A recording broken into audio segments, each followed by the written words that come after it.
You are listening to Waffle, the bite-sized podcast, with Paul Jenkins. First broadcast on Rossendale Radio on the 30th of May 2021.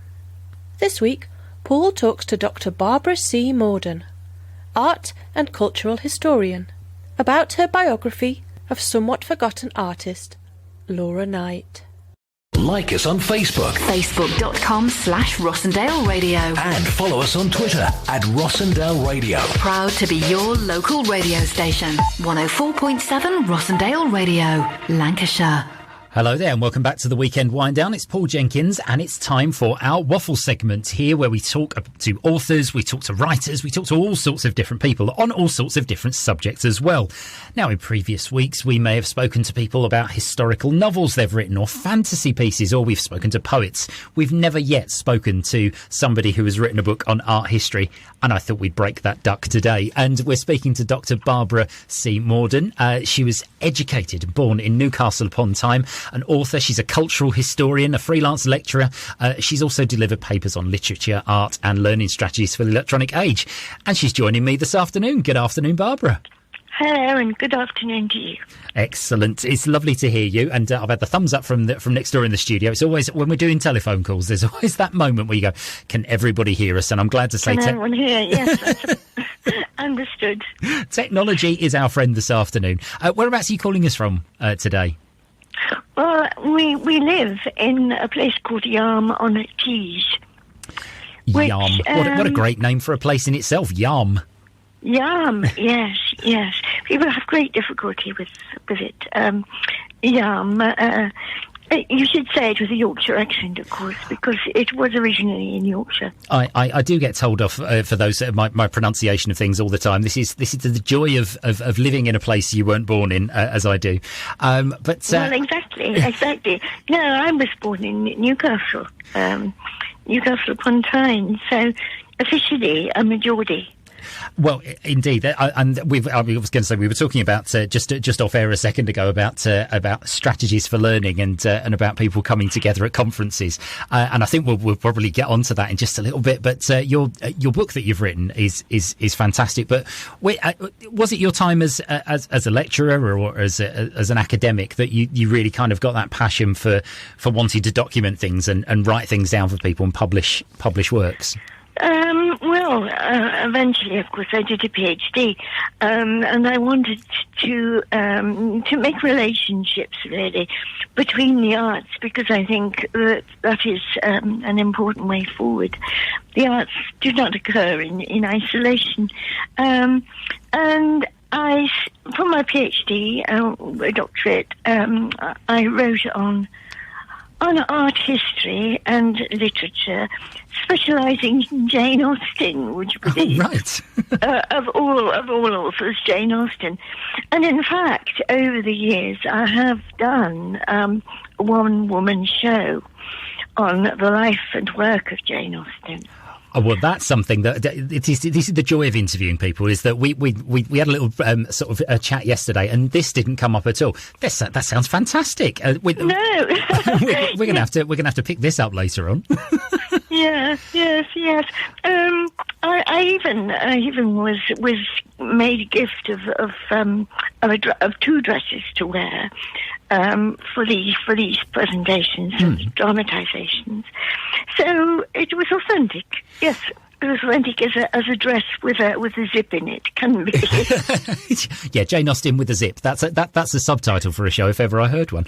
But well, it is, isn't it? Yeah. And now the thing is, the subject of your book, Laura Knight, who is an artist that's not I wouldn't necessarily call her a household name, but certainly an absolute mover and shaker, not just in the world of painting, but also in the arts in general. And it was fascinating when you said that you talk about bringing the arts together, because your book very much focuses on the fact that she was, as well as an artist, she was somebody who was involved and sort of immersed herself in the arts. Is that why you made a connection with her? Yes, I suppose it is, really. But I was brought up in Newcastle, obviously, and one of the paintings in the art gallery there was a lovely painting which appealed to me as a small child. It was called On the Beach, and it is of a group of children who were painted at Newlyn in Cornwall, which was where Laura Knight was living at that point. But it was started in Staithes on the North Yorkshire coast, which is where she really, I found her painting, found her life in art. Staithes, she stayed there for 10 years and eventually moved to Newlyn, which of course was another. They both were art colonies. Artists gathered there and painted the scenery and appreciated, I think, the atmosphere there, the lights and the moving atmosphere, really, at all points. The weather played an important part in what she did in her life, in all aspects of her life. And you can see that in the paintings. Obviously, for part of the interview, I thought, well, I need to immerse myself in this artist myself, and you can tell that you can see that there's a real influence of the world around her. And it's not just as you mentioned the weather there, but also the communities and the people around. She was very much interested in sort of marginalised communities. She was indeed, yes. She always considered herself to be something of a vagabond, I think. She variously experienced life in all sorts of communities that appealed to her. She spent time with the gypsies, she spent time in the circus, and she spent time in the ballet, as well as painting a multitude of portraits and just enjoying people for what they could give her. She expressed a great interest in anything that people who were not regarded as being, as you say, part of the mainstream, but everybody who had a particular skill, and especially appealing if somehow they were not part of the main social acceptance of how things are. So right from the fairground, when she came across it in her youth in Nottingham. The fairground people were a great attraction, and eventually, of course, she took herself off to Ivor in Buckinghamshire, where the gypsy encampments were there for the winter, and she painted the gypsies. And it's interesting that when she was asked to take up her paintbrush and paint the young, later to be Queen Elizabeth, yes, but the Princess Elizabeth, she invited her to the studio. She had great, well, I suppose it was ambition, but it was also a desire to talk to everybody and to involve everyone, both in her interests and in her life. She was a real connective artist, wasn't she? Like you say, sort of everything from, people that are in part of a travelling community right up to the future Queen of England. It's Indeed, yes. And when she asked Princess Elizabeth, who was fascinated by her studio, of course, which was full to brimming with paintings that were half finished or unfinished or just, for the moment, cast aside, Elizabeth, well, the Queen, selected a picture of an aging and sick gypsy man as her favourite, which says something both about Laura and also about Princess Elizabeth. It does sort of say something about how she viewed her place as at that time. She possibly wouldn't have dreamed that she would be becoming queen at quite such a young age.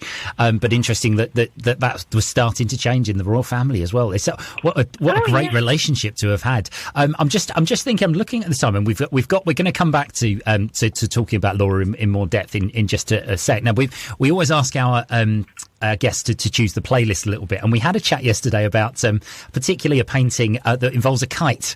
And we've chosen a song indeed. Which painting of Laura's is this sort of based on? It's Flying the Kite. And it was a painting that she undertook when she was at Newlyn. She was known for draping up the cliffs in her hobnail boots and her painter's smock, with 6-foot canvases over her shoulders. And this particular painting is a 6-foot canvas which she painted on top of the cliff at Newlyn of children in the sunshine and in the breeze. As I said, she was fascinated by the way that children never stay still. They quiver. They quiver with the weather. Really, was her thought. And the children at the top of the cliff are flying kites, and they are not stable. She was fascinated by the fact that nobody is ever stable. People are always moving. And it was her challenge to paint that, to capture it in paint. And her painting of Flying the Kite was selected to go to South Africa, to the Museum and Art Gallery there, which had just been established. Unbelievable. And nowadays, of course, apparently they don't want it. They don't want it because it is imperialistic art. Of course. Which, when I saw it, and I was really close up to it, at Penley Art Gallery, it was in the stacks, which were full to brimming because they had just had an important exhibition of Laura's, and they didn't know what to do with this wonderful painting of children in their sunbonnets. All of them, sand in their hair, sand in their face, but flying kites on the very top of the cliff side. Well, I mean, that beautiful image you've created. We had to find a way of seeing if we could recreate something of that in musical form, and so we've gone for the Mary Poppins cast singing "Let's Go Fly a Kite." We'll be back with Barbara just after this. Add Rossendale Radio on Twitter, like us on Facebook, and follow us on Instagram. This is Rossendale Radio. Welcome back to Waffle. It's time as part of the weekend wind down to continue our interview talking to our guest, Dr. Barbara Morden. And we're talking about her book, all about the artist Laura Knight. But you mentioned earlier on, Barbara, about the fact that Laura was bringing together the arts. And just as some of the things that we've picked up here, I mean, how about this of a wide-ranging career? She won a silver medal at the 1928 Olympics for painting. She was then a war artist. Charged with painting sort of war scenes. She was key at the Nuremberg trials in 1946. She was the court painter there, and she then went on to work with the Birmingham Rep and the Bolshoi Ballet. I mean, that's quite an eclectic mix of a life, isn't it? It is certainly, and she said that was one of the reasons why she perhaps had slipped by. She tried her hand at too many things. That people didn't associate her with one particular genre or type of painting. I mean, she's variously called an impressionist, which she was in terms of painting, but she was also a highly accomplished portrait artist. She designed crockery for, she worked with Clarice Cliff, actually. Just this is the thing, is that name dropping wise, you do sort of like, who did you work with? Oh, just Clarice Cliff. It's only just Clarice. Only one of the most sought after, ceramics makers. She met her on a train, and they got on like a house on fire. I wish they would. They were two of a kind, and she decided that was for her. Well, actually, her sister, Laura's sister, had done some painting for ceramics. She designed some china, and Laura, not to be outdone, thought that she should do that too. So whenever she came across anybody who'd achieved, she wanted to achieve as well. She wanted to outdo them if possible. That was in her nature.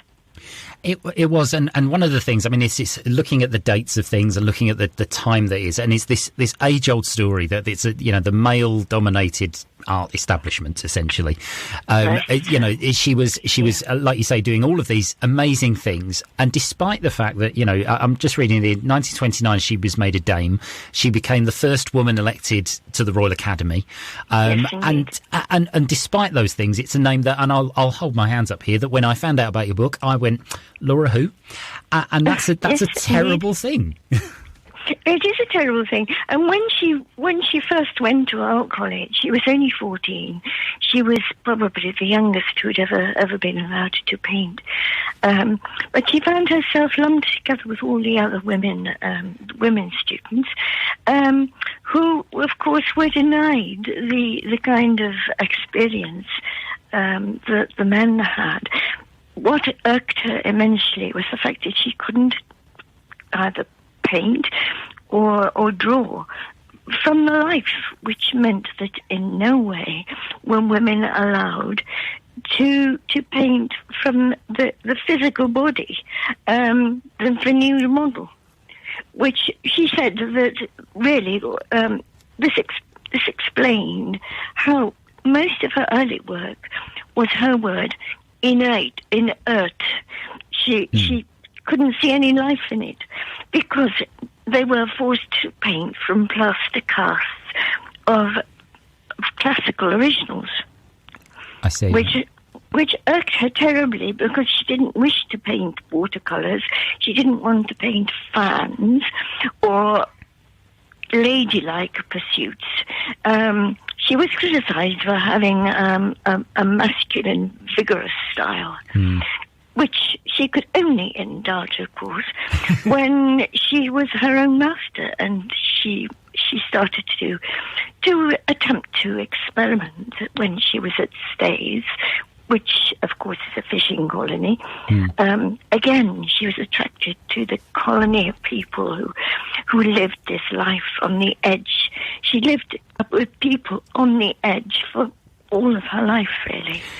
She wished to be associated with them. And it's again the age-old story of after her death. That was when people sort of realised that the nature of her work, and I think the National Portrait Gallery actually purchased the painting you were talking about, Self-Portrait with Nude, after she died, and then declared it a key work.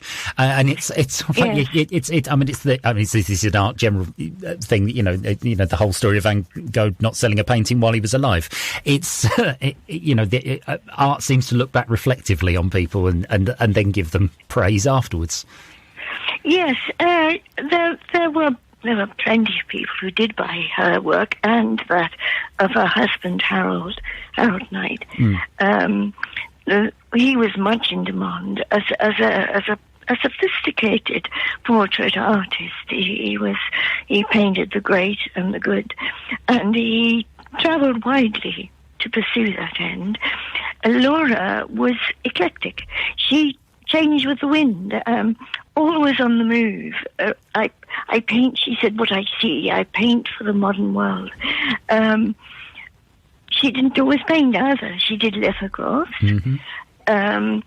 She, above all, was her relationship, and I make this point in the book, with cinema, which they arrived in Newton in 1906, and it was at that point that the first cinema opened, which, when you consider that was something of a challenge to an artist,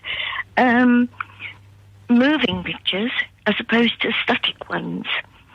And I think that is one of the reasons why always she attempted to paint in the open air and in relation to weather.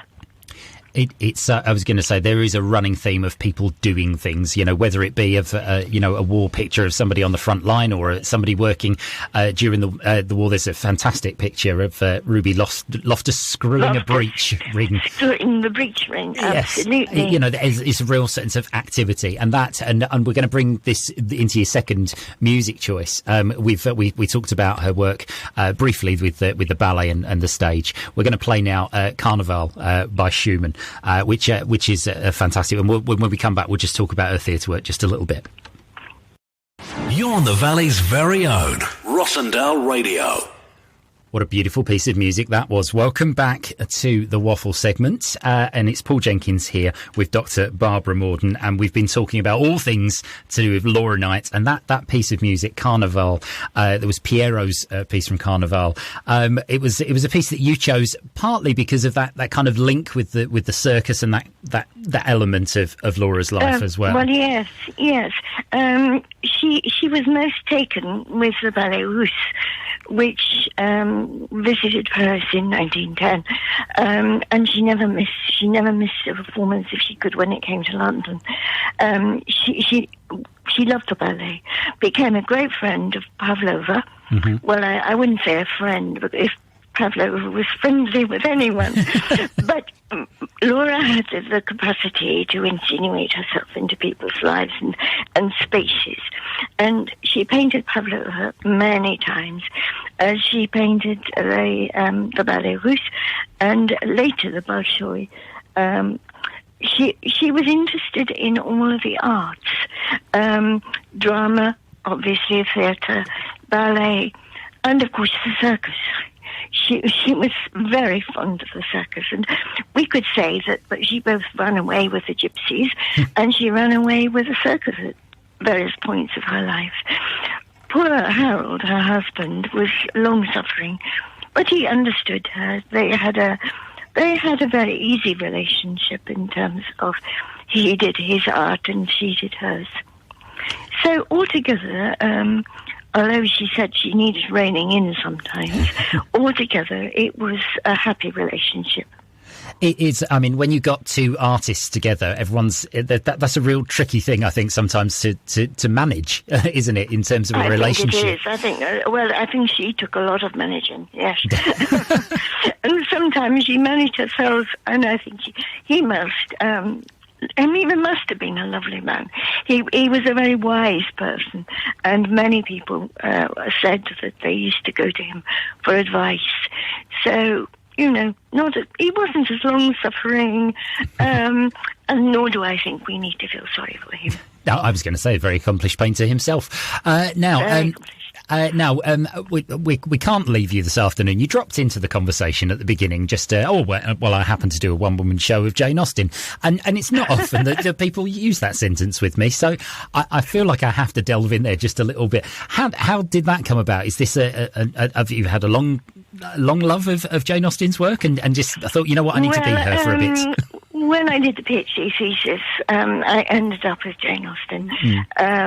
It was an interdisciplinary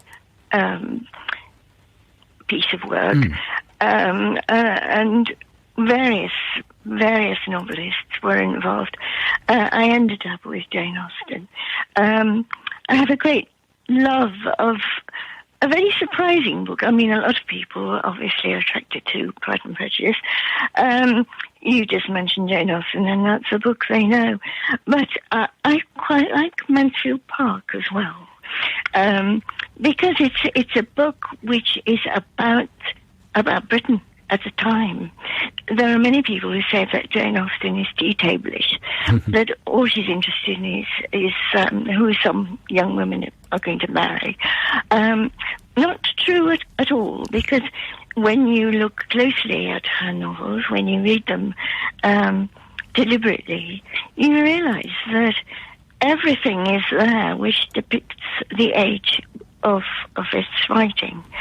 For example, Mansfield Park is about the transfer ownership of family money. And the work, mostly the work on improvement, improvements, of course, is a loaded word, and Jane Austen was very astute in using words that had double or even triple meanings. So you have to be alert to all of that. I lectured on Jane Austen, obviously, in my life. I've lectured on her, and realised that there was much more to say than just about Posh Fox. It's very interesting here you talk about it, because you can hear the links with the idea of looking at people and discussing really capturing the time. It's an identical conversation we've just had about your work looking at Laura, is that she was fascinated by people and their place in the world, and I think it was looking at all of them, it's just really just fascinating stuff. As we just said off air, I could talk to you for another 3 hours, but I don't have that time, sadly. We don't have the time. But this is the constraints of broadcasting. Just to talk about your book and where we can get hold of it. It's published by McNiddert and Grace. It's simply titled Laura Knight: A Life, and you can, if you search for it online, it's very easy to get yourself hold of a copy. I've been blessed with a copy. The publisher sent me a copy to have a look through in advance, and it's a beautiful book, and of course, you fantastically illustrated on the basis of we've got some brilliant work that you talk about in it. Thank you so much for bringing it to the weekend wind down, Barbara. Not at all. Now, you mentioned her love of clowns. We thought we'd finish. She loved clowns. Yes. She had the idea that, being a bit of a clown herself, she understood them, and of course, working with a circus for as long as she did, she was attracted both to the animals, to the acrobats, and above all, to the clowns. Well, we thought we'd find a clown song, because we know that some people are, afraid of a clown or two, and we thought we'd find something a bit famous to play. We thought we'd go with Frank Sinatra's version of Sending the Clowns. I think she'd approve, wouldn't she? Oh, she would certainly approve. Well, let's go with that to finish. Thank you very much for being my guest this afternoon, Barbara. It's been a pleasure. Here's for next time. Dedicated to the Rossendale Valley, this is your very own Rossendale Radio. And there you go. Another Waffle, the bite-sized podcast, comes to a close. What a fascinating conversation with Dr. Barbara Morden about her work. Art history, not usually my kind of thing, but at the same time, I love speaking to authors and speaking to people who really do understand their subject. And it really was a fascinating conversation. Absolutely loved it. Please do go and check out her book. All it remains for me to say is to say thank you very much to everybody for listening to Waffle, the bite-sized podcast at home. We will see you very, very soon. And of course, my sincerest felicitations to all the team at 104.7 Rossendale Radio, and of course Melanie Kemp for all of her work producing and editing Waffle, the bite-sized podcast. We will see you very soon.